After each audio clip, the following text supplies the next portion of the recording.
우리는 이 보물을 질그릇에 간직하고 있습니다. 이 엄청난 능력은 하나님에게서 나는 것이지 우리에게서 나는 것이 아닙니다. 우리는 사방으로 제어들어도 움츠러들지 않으며 답답한 일을 당해도 낙심하지 않으며 박해를 당해도 버림받지 않으며 거꾸러뜨림을 당해도 망하지 않습니다. 우리는 언제나 예수의 죽임 당하심을 우리 몸에 짊어지고 다닙니다.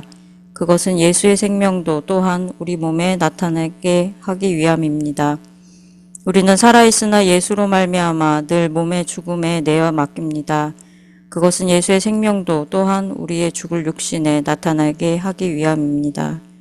그리하여 죽음은 우리에게서 작용하고 생명은 여러분에게서 작용합니다. 한국 아이가 영어권 나라에서 이제 태어나거나 아니면 살게 되면은 이중 언어에 노출되고요. 이제 비영어권 나라에서 살면 삼중 언어에 노출되게 됩니다. 그러니까 독일의 경우에는 초등학교 3학년 정도부터 이제 영어를 배우니까 처음에는 이중 언어에 노출이 되고 그 다음부터는 이제 삼중 언어를 접하게 됩니다. 요즘에는 이제 넷플릭스 같은 그런 것들이 있어서 영어를 조금 더 빨리 접하기도 하는데요. 그런데 이 시기에 아이에 대한 언어 교육 방법이 이후 아이의 삶에 아주 큰 영향을 끼치게 됩니다. 그러니까 어른들이 생각하기에 또 부모가 생각하기에 아이가 어렸을 때부터 2개나 3개의 언어를 동시에 배우면 참 좋겠다는 생각을 하게 되는데요. 사실은 현실은 그렇지가 않습니다. 좋지만은 않습니다. 이때 부모 생각이 아쉽지만 하나의 언어를 모국어로 정하지 않으면은 아이는 이제 큰 혼란을 일으켜서 생각의 혼란, 사고의 어떤 구조상의 어떤 혼란을 일으켜서 어떤 이제 언어로도 어떤 말로도 자신의 감정이나 생각을 충분히 표현할 수 없게 됩니다. 이렇게 되면은 이제 심리적인 문제, 또 친구들과의 그런 사회적인 그런 관계를 맺는 문제를 이제 일으키게 되는 것이죠. 그런 문제들이 생깁니다.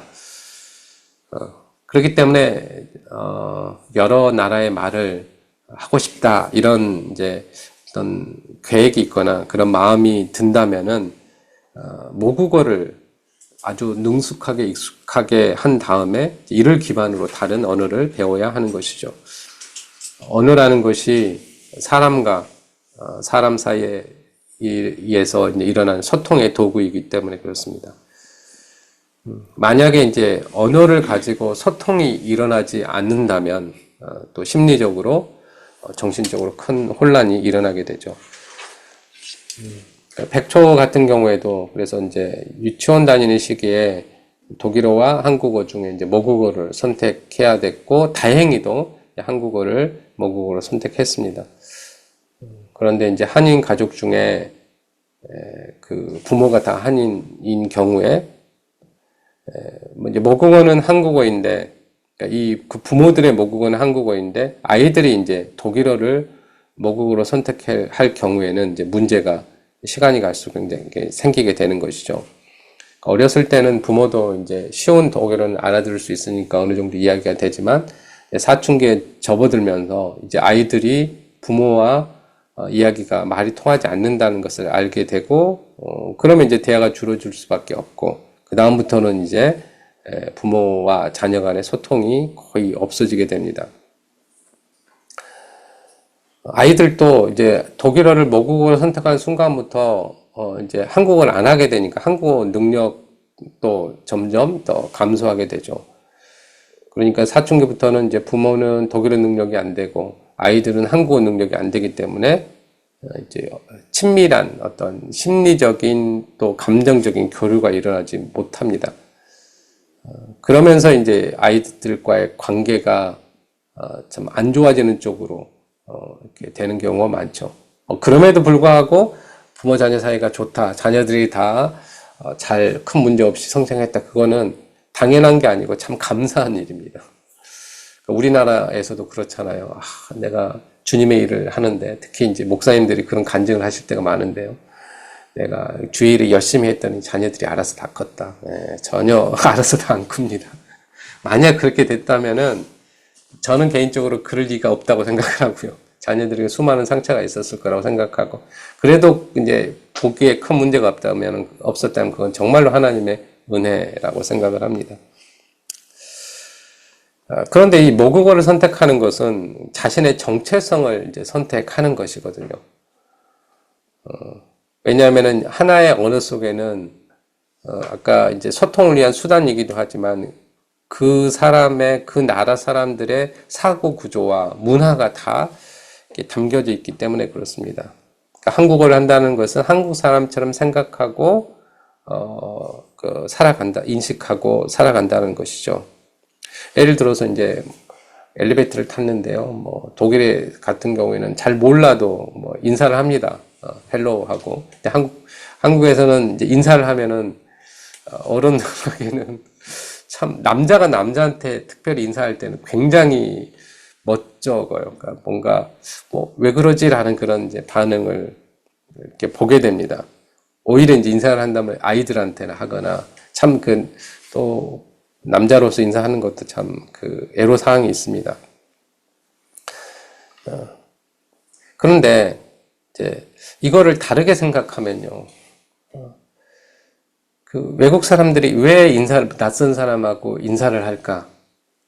왜 한국 사람은 그렇게 인사를 하지 않고 불친절해 보일까라고 생각을 해보면은 거기에도 이제 어떤 이유가 있는데, 외국 같은 경우에는 타인에 대해서 낯선 사람에 대한 위협 이런 것들을 느끼기 때문에, 그러니까 우리가 중동에서 이제 샬롬이라고 인사를 하는 것처럼, 나하고 싸울 의지가 없다 이런 인사를 하는 것처럼 난 당신하고 싸울 의지가 없습니다라고 표현하는 것이라고 본다면, 한국 사람들은 사실은 같은 마을에서는 다 식구고 공동체 의식이 강하기 때문에 낯선 사람에 대한 어떤 적대적, 요즘은 좀 달라졌지만 위협감을 느끼지 않아서 굳이 당신하고 싸울 생각이 없습니다라는 그런 인사를 하지 않는다라고 이제 해석할 수 있다라는 것이죠.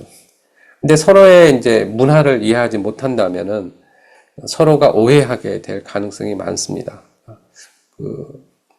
한국 사람이 외국 사람 볼 때는 왜 이렇게 좀 오버하는 것 같고, 또 너무 형식적인 것 같고, 또 외국 사람들이 한국 사람 볼 때는 왜 이렇게 적대적이지, 불친절하지, 이렇게 생각할 수 있다는 것입니다. 그러니까 정체성의 문제는 일상에서 경험하는 일들을 이해하고 판단하는데, 그리고 특별히 삶의 태도와 어떤 방향성을 결정하는데 굉장히 중요한 영향을 끼칩니다.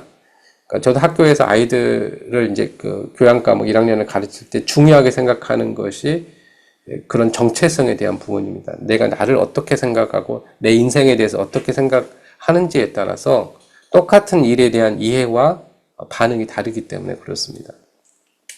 이제 그렇다면 우리 그리스도인의 정체성은 무엇일까요? 여기에서 우리가 이 땅을 살아가는 데 있어서 나는 나를 어떻게 생각하고 우리는 우리를 어떻게 생각하고 있는지가 굉장히 중요합니다. 왜냐하면 이거에 따라서 내가 어떤 사람으로 생각하고 또 살아가는지가 결정되기 때문에 그렇습니다. 정체성이 중요한 이유는 같은 일을 이제 경험해도 다르게 이해한다는 것이죠. 다른 선택을 하기 때문에 꼭 이 자기 정체성에 대한 생각들은 깊이 해야 된다고 할 수 있습니다. 오늘 설교 본문이 시작되는 7절이 바로 그리스도인의 정체성을 말하는 그런 말씀입니다. 우리가 고린도전서 전후서를 이렇게 공부하면서 바울이 이제 편지를 보낼 당시의 고린도 교회 상황들을 우리가 이제 살펴보았었죠. 잠시 이제 간단하게 이렇게 이야기를 해보자면은 고린도 교회의 가장 큰 문제는 분열과 다툼이었습니다. 그러니까 거짓 교사들이 와서 바울을 비난하고 또 바울이 전한 복음에 대해서도 비판을 하면서 바울이 전한 것과는 다른 복음을 전하고, 그로 인해서 이제 교회 공동체가 굉장히 혼란스럽게 되었습니다. 이때 이제 이런 상황에서 이제 바울이 에베소라는 곳에 있었는데, 이제 그러니까 고린도 교회 편지를 보냈던 대부분의 시기가 이제 에베소에 있었었는데, 이 에베소는 이방 어떠한 가장 당시에 이제 크게 영향을 끼쳤던 아르테미스 신을 모시고 있었던 그 도시에서 한가운데서 이 우상 문화와 싸우면서 이곳에 이제 교회를 세우고 있었습니다. 그러면서 이제 고린도 교회의 상황들에 대해서 계속 관심을 가지며 편지를 보냈었죠. 하지만 결국에는 이제 에베소에서의 박해가 너무 심해서 다른 지역으로 피신하게 됩니다. 인간적인 관점에서 보면은 사실 전혀 교회가 없는 곳에 교회를 세우긴 했지만 큰 열매를 맺었다고 볼 수도 없고 계속 고난과 핍박을 받고 도망다니는 그런 신세였습니다. 그럼에도 불구하고 바울은 복음 전한 일을 이제 포기하지 않았죠. 계속해서 로마로, 스페인으로 복음이 전해지지 않는 곳으로 가고자 노력했습니다.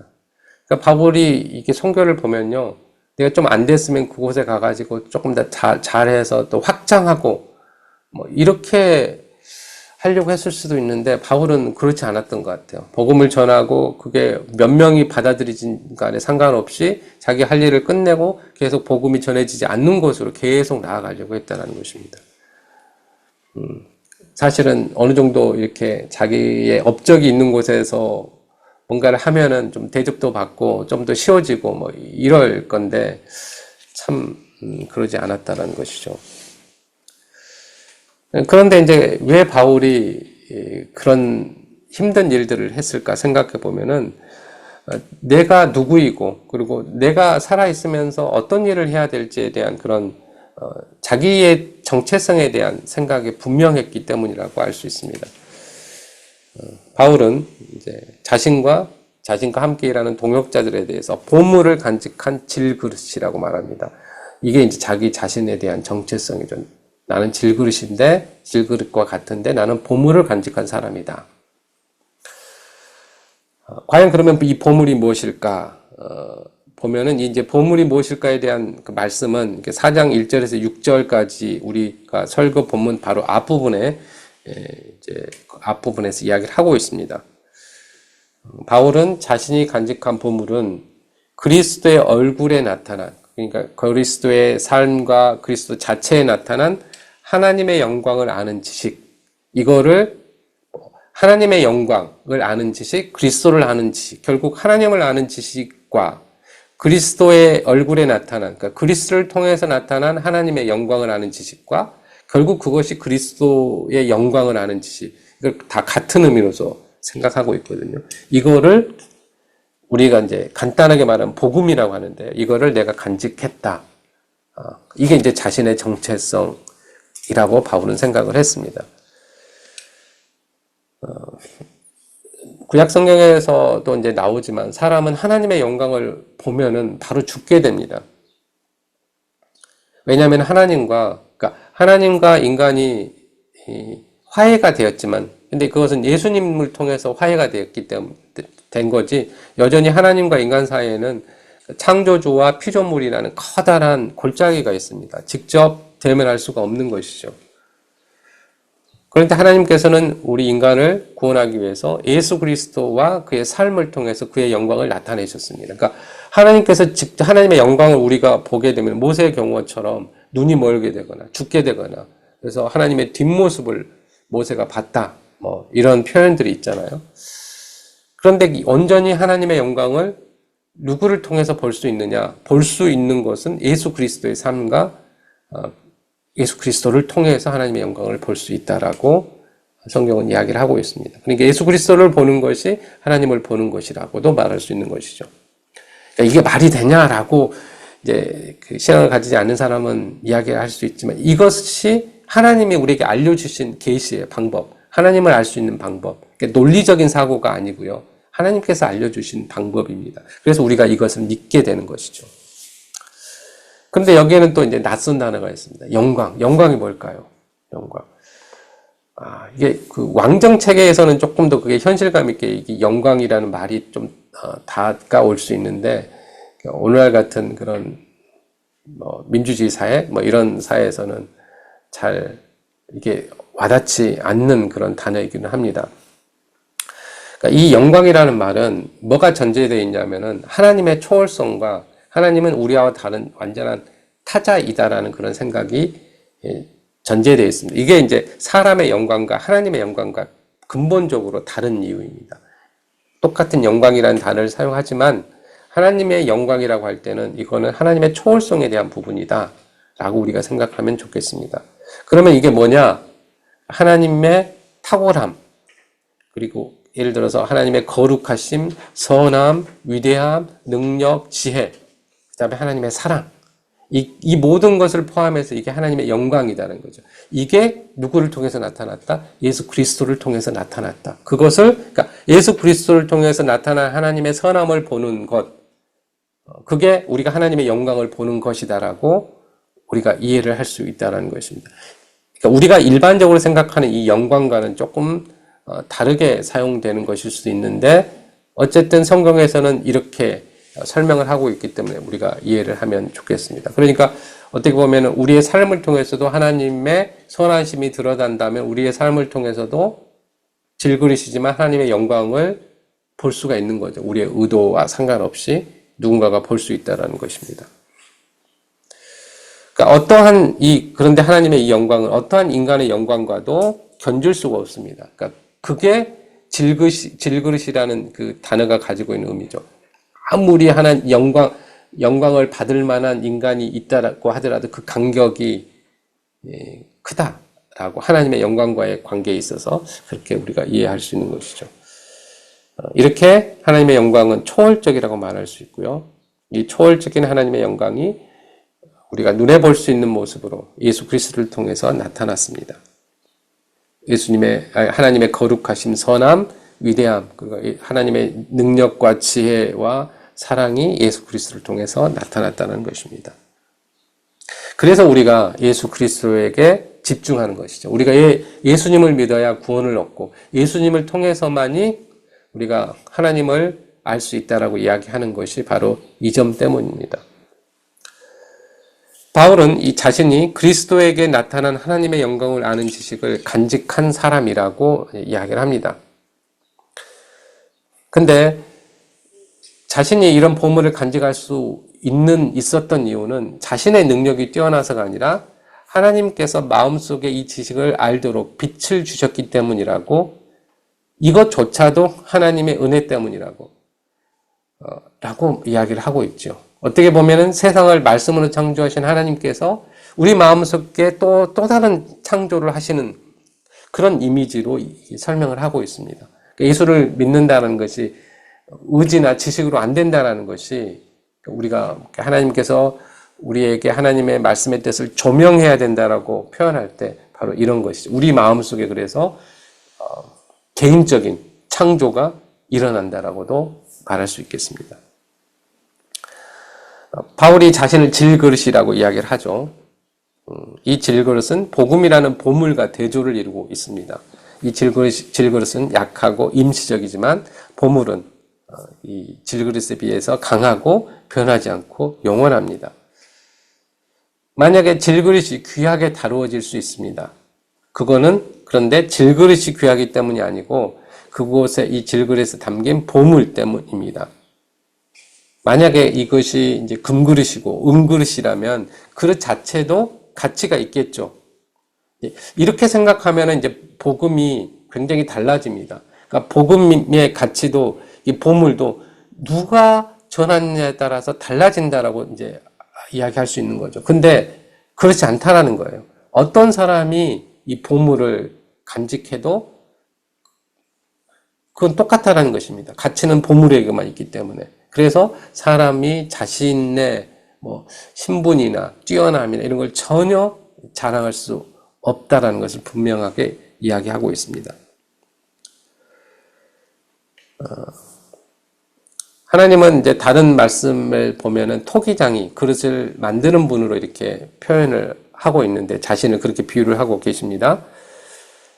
그런데 이 토기장이는 이유는 우리가 알 수는 없지만 은그릇과 금그릇이 있을 수 있는지는 모르겠지만 이 토기장이의 의지대로 깨지기 쉽고 약한 질그릇을 선택했다라는 것이 중요합니다. 이것은 이것이 이제 바로 우리에게 은혜라는 것이죠. 토기장이신 하나님께서 그의 보물을 질그릇에 담기로 결정하셨기 때문에 결국에는 제가 또 여러분이 선택되었다라고 말할 수 있습니다. 그러니까 금그릇과 은그릇은 흠이 하나도 없다는 의미예요. 그런데 그럴 사람이 있을까요? 혹시나 그런 사람이 내가 그런 사람이라고 이제 주장하는 순간 그 사람은 거의 이제 하나님과 동급으로 숭배되거나 뭐 그렇게 될 것입니다. 우상화될 것입니다. 그러니까 왜 하나님께서 약하고 흠이 많은 질그릇을 무시해서가 아니라 왜 이 자신의 보물을 담는 그릇으로 선택하셨는지 이런 관점에서 보면 충분히 이해할 수 있다는 것이죠. 그런데 이 보물을 간직한 질그릇의 삶은 어떨까요? 이제 그게 그리스도의 삶입니다.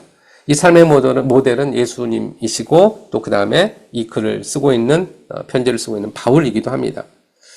보통 사람들은 보물을 간직했으니까 이제 고생 끝, 행복 시작이라고 생각할 것인데요. 모든 어려움이 끝나고 평안한 삶이 계속될 것이라고 생각을 합니다. 이런 복음이 오늘날에도 지배적이죠. 그런데 8절, 9절 말씀을 보면요. 보물을 담은 질그릇의 삶이 어떤지를 구체적으로 말해주고 있습니다. 여기에 사용된 이미지는 전투의 이미지입니다. 전쟁하는 이미지고요. 점점점 그 정도가 심해지고 강화되고 있습니다. 그러니까 보물을 간직한 질그릇은 전투에서 밀리고 포위되고 가격당하고 쓰러진다라고 이야기를 하고 있습니다. 그러나 결코 죽지 않는다라고 또 이야기를 하고 있죠. 그러니까 아무리 맞아서 쓰러져도 다시 일어서는 권투 선수와 같은 그런 상황이 우리가 그런 상황을 연상할 수 있습니다. 이 네 개의 쌍으로 된 이 표현은요, 육체적, 정신적, 사회적, 영적 고난을 다 포함하는 그런 말씀입니다. 보물을 가진 질그릇을 보면요, 먼저 사방으로 제어들어도 움츠러들지 않습니다. 그러니까 사방에서 거친 압력을 당하고 육체적이든 심리적이든 정신적이든 또 영적으로 신앙적으로 그런 상황일지라도 소망이 없이 괴로워하지 않는다는 것입니다. 그러니까 움츠러든다는 것은 다시 표현하자면 소망이 없이 아무런 소망이 없이 그냥 괴로워만 하지 않는다는 그런 의미입니다. 두 번째로 답답한 일을 당해도 낙심하지 않습니다. 낙담하지 않습니다. 즉 어떤 경우가 답답하나요? 내가 어떤 일이 일어났는데 왜 일어났는지 이해할 수가 없어요. 그런 경우에 답답하죠. 그러니까 이해하지 못한 결과로 인해서 혼란에 빠져 있을지라도 정서적으로나 감정적으로나 평정을 잃지 않는다는 것입니다. 낙담하지 않는다는 것은. 평정심을 유지한다라고 말할 수 있습니다. 세 번째로 박해를 당해도 버림받지 않습니다. 박해를 받아도 누구에게 버림받지 않는다라는 말씀이냐면은 하나님께 버림받지 않고 하나님에 의해서 강과되지 않는다. 없는 사람 취급당하지 않는다라는 그런 의미입니다. 마지막으로 거꾸러뜨림을 당해도 망하지 않습니다. 누군가에게 이제 맞았으니까 거꾸러뜨림을 당하겠죠. 누군가에 맞아서 타격을 받아서 쓰러지게 되더라도 회복 불가능할 정도로 파괴되거나 손상되지 않는다는 말씀입니다. 냉탕과 온탕을 오가는 그런 표현이죠. 오늘날 평안과 평화에 익숙한 사람들에게 이 말씀이 별로 위로가 되지 않는 말씀일 것입니다. 왜냐하면 우리가 어떤 기도를 하나요? 사방으로 제어들지 않게 해주십시오. 답답한 일을 당하지 않게 해주십시오. 박해를 당하지 않게 해주십시오. 거꾸로 떨어지지 않게 해주십시오. 라고 기도하기 때문에 그렇습니다. 그러나 죄어들고 답답한 일을 당하고 박해를 받고 거꾸로 뜨림을 당하는 것은 이거는 징계나 벌이 아닙니다. 사실 그리스도인으로서 살아가기 위해서 불가피한 일이라는 것입니다. 그러니까 우리에게 당연히 일어나는 일이라고 생각해야 된다는 것이. 왜 나에게 일어날까가 아니라 이것은 신앙이 있든지 없든지 누구에게나 일어날 수 있는 상황이라는 것입니다. 특별히 그리스도인에게 이런 일이 일어나는 것은 세상이 그리스도에 대한 복음을 싫어하기 때문입니다. 따라서 그리스도인은 자신이 누구인지 자기 정체성에 대한 이해가 굉장히 중요합니다. 그리스도인은 복음 때문에 고난받고 어려움을 겪는 존재입니다. 겪지 않는 존재가 아니라 겪는 존재입니다. 그리스도 때문에 고통이 제거된 삶을 사는 존재가 아닙니다. 예수님께서 다시 오실 때까지 우리는 고통과 어려움 속에 어려움을 겪으면서 살아가야 됩니다. 따라서 그리스도인은 고통을 없애시는 하나님의 능력이 아니라 그 고통 가운데서도 죽지 않게 살아갈 힘을 주시는, 구원해 주시는, 생명을 주시는 하나님의 능력에 관심을 가져야 된다는 것이죠. 그러니까 우리가 관심을 가져야 되는 그런 그 핵심이 달라야 된다는 것입니다. 그러니까 힘들더라도 이길 힘을 주시는, 그 힘을 주시는 하나님의, 그게 능력이라는 것이죠. 어려움을 없애는 것이 하나님의 능력이 아니라. 10절 이하의 말씀을 보면 인간은 늘 위험과 죽음을 우리 몸에 지닌 채 살아가고 있음을 알 수 있습니다. 우리 인간에게는 선택의 여지가 없습니다. 그런데 이 죽음 가운데서 살리시는 하나님의 능력이 나타납니다. 특별히 보물을 간직한 질그릇에게 이 능력이 나타납니다. 이거는 크고 작은 일들을 통해서 우리의 일상 가운데에서 계속 나타납니다. 바울은 복음을 전하면서 수시로 죽음의 위험에 빠졌습니다. 하지만 그때마다 하나님의 살리시는 능력을 경험했습니다. 그가 하나님의 영광을 아는 보물을 간직하고 있었기 때문입니다. 계속 바울은 더 힘들어갔고 육체적으로 더 병도 계속 있었고 죽음을 향해 달려가는 삶이었죠. 힘들든 힘들지 않든 사람은 다 죽게 되기 때문에. 그런데 그 가운데에서 매일매일 또 큰일이 있을 때마다 다시 살리시는 하나님의 능력을 경험했습니다. 그래서 자신 안에 죽음과 생명이 공존한다라는 것을 알게 되었죠. 하나님의 능력이 내가 죽음을 향해 가고 죽어가고 있고 아니면 죽음에 직면하고 있는 상황 속에서 나를 어떻게 살리시는지, 이게 하나님의 능력이고 우리는 그 부분을 도와야 된다는 것이죠. 11절에서 자신은 살아있으면서 늘 몸을 죽음에 내어 맡긴다고 말합니다. 산 제물로 바쳐지는 장면을 연상시킵니다. 바울은 죽음을 무릅쓰고 복음을 전하는 삶을 이렇게 표현을 한 것이죠. 그러나 몸을 죽음에 내어 맡길지라도 보물을 간직한 질그릇은 죽음으로 끝나지 않습니다. 망하지 않는다는 것이죠. 왜냐하면 보물이 생명력을 발휘하기 때문입니다. 바울이 복음을 전하기 위해서 자신을 죽음에 맡겼을 때 그 복음을 전해 들은 사람들은 생명을 얻게 되었습니다. 그러니까 결국에는 복음을, 자기의 정체성을 깨닫고 살아간 사람이 의도하든 의도하지 않든 자기 안의 생명을 다른 사람에게 전달하는 그런 삶을 살게 되었다는 것입니다. 사랑하는 성도 여러분, 우리는 그리스도를 통해 나타난 하나님의 영광을 아는 지식을 간직한 질그릇입니다. 따라서 우리의 죽을 육신에 예수의 생명이 나타납니다. 우리는 우리의 삶 속에서 예수의 생명이 나타나는 그런 사람들입니다. 이것이 우리의 정체성입니다. 이 질그릇은 이 보물 때문에 사방으로 죄어들어도 움츠러들지 않고, 답답한 일을 당해도 낙심하지 않고, 박해를 당해도 버림받지 않고, 거꾸러뜨림을 당해도 망하지 않습니다. 이게 우리의 정체성입니다. 이거를 기억하는 게 중요합니다. 그리고 매일 죽음이 우리를 위협하는 것 같지만 죽음이 우리를 위협하죠. 실제로. 하지만 그 가운데에서 우리 안에서 생명이 나타나고 이 생명은 다른 사람이 생명을 얻는 데까지 이어진다는 것이죠. 예수 그리스도를 통해서 하나님의 영광이 나타나셨습니다. 그리고 이 예수님으로 인해 우리가 구원을 얻었습니다. 이 보물을 간직하시기 바랍니다. 보물을 간직한 사람에게는 예수의 생명이 나타납니다. 아멘.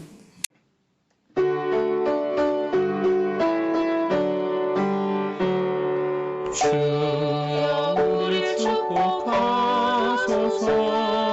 당신의 평화를 주소서. 우리 위에 주의 손으로 주여 잡아주소서. 어두운 세상